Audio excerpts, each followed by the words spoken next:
श्री राम ने अपने वनवास के 14 वर्ष जिन वनों में गुजारे, उन वनों से होकर आज हम गुजर रहे हैं और इन रास्तों से होते हुए हम पहुंच गए हैं कांगर वैली नेशनल पार्क। लेकिन ये हमारी बदकिस्मती ही कह सकते हैं कि ये नेशनल पार्क, जहाँ पर एक बहुत ही सुंदर झरना है, कुटुमसर गुफा है और एक जंगल सफारी है, यहाँ पर ये सारी चीज़ें आप कर सकते हैं। लेकिन भारी बारिश के कारण हर साल जुलाई से नवंबर तक ये नेशनल पार्क बंद रहता है।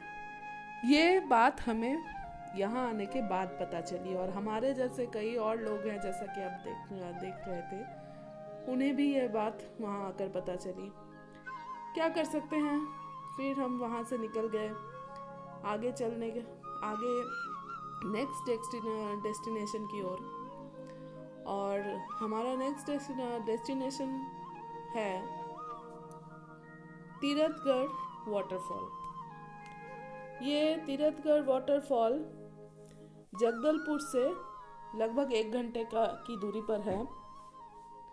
और अगर कोई चाहे कि पिछले वीडियो में जो मैंने झरने का वीडियो डाला था, चित्रकूट वाटरफॉल और तीरथगढ़ वाटरफॉल दोनों एक दिन में देखने की अगर कोई इच्छा रखता हो तो वो भी किया जा सकता है। दोनों के बीच डिस्टेंस बहुत ज़्यादा नहीं है। जगदलपुर से एक तरफ जाएंगे तो चित्रकूट मिलेगा और दूसरी तरफ जाएंगे तो तीरथगढ़ मिलेगा। लेकिन यहाँ पर एक बात बता दूँ, तीरथगढ़ के रास्ते में जैसे वो कांगर वैली नेशनल पार्क है, उसके साथ इसको देखने का अगर प्लान बनाए तो फिर पूरा दिन इसी में देना पड़ेगा। और तीरथगढ़ में आप नहा भी सकते हैं, लेकिन यहाँ पर ड्रेस चेंज करने के लिए कोई रूम नहीं बना हुआ है, वो बात दिमाग में रखनी ज़रूरी है। फिर भी लोग कर रहे हैं, उन लोगों को देखकर हम लोगों को भी बहुत मज़ा लग रहा था। लेकिन हमें यह बात पता नहीं थी कि यहाँ पर इस तरह की व्यवस्था है कि हम झरने के नीचे, पानी के नीचे तक जा सकते हैं। क्योंकि चित्रकूट में जैसा हमने देखा, वहाँ तो मतलब कोई देखकर ही एक बहुत ही भयावह चित्र वहाँ प्रस्तुत होता है प्रकृति का। कोई सोचेगा भी नहीं उसके आसपास जाने के लिए। लेकिन यहाँ पर बहुत ही सुंदर तरीके से प्रकृति ने इस झरने को सजाया है। देखकर ऐसा लगता है जैसे कि एक के बाद एक स्टेप्स सीढ़ियों की तरह ये पत्थर कटे हुए हैं, बिल्कुल सीढ़ियों की तरह इक्वली। मतलब देखकर कोई नहीं कहेगा कि ये प्राकृतिक रूप से बना हुआ झरना है, लगता है किसी ने बना दिया है। जैसे आप सारे पहाड़ को देखिए, बहुत गहराई से अगर देखेंगे तो आपको समझ में आएगा। और इस झरने का बहुत ही बड़ा झरना है। एक सामने से देखने से एक तरह का लगता है, फिर सीढ़ियों से उठकर दूसरे तरफ जाकर वहाँ एक व्यू है। मतलब बहुत जगह से अलग अलग व्यूज आपको मिलते हैं इस झरने के लिए।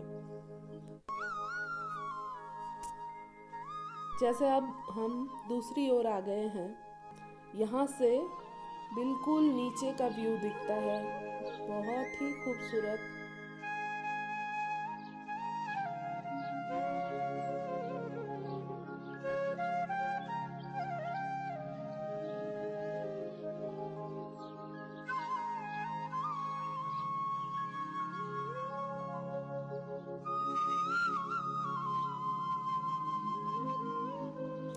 दूर जो वो नीचे जगह दिख रही है, वहाँ भी जाने के लिए सीढ़ियाँ बनी हुई हैं, लेकिन हम लोग वो वहाँ तक नहीं उतरे थे क्योंकि फिर ऊपर उतना मुश्किल था। और इस जगह पर बहुत सारे हिंदू देवी देवताओं के मंदिर बने हुए हैं और इससे यहाँ पर स्नान करने के बाद कई लोग यहाँ पूजन भी कर रहे हैं। और अब चलिए आपको असली झरने का आवाज़ सुनाते हैं।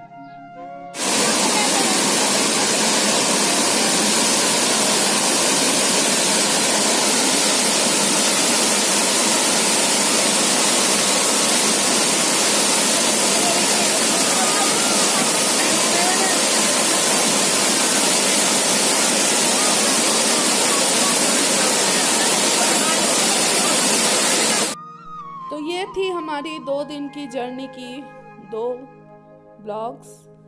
आशा करती हूँ कि आप लोगों को अच्छा लगा होगा। अगर अच्छा लगे तो please like, comment, share and subscribe. Thanks for watching.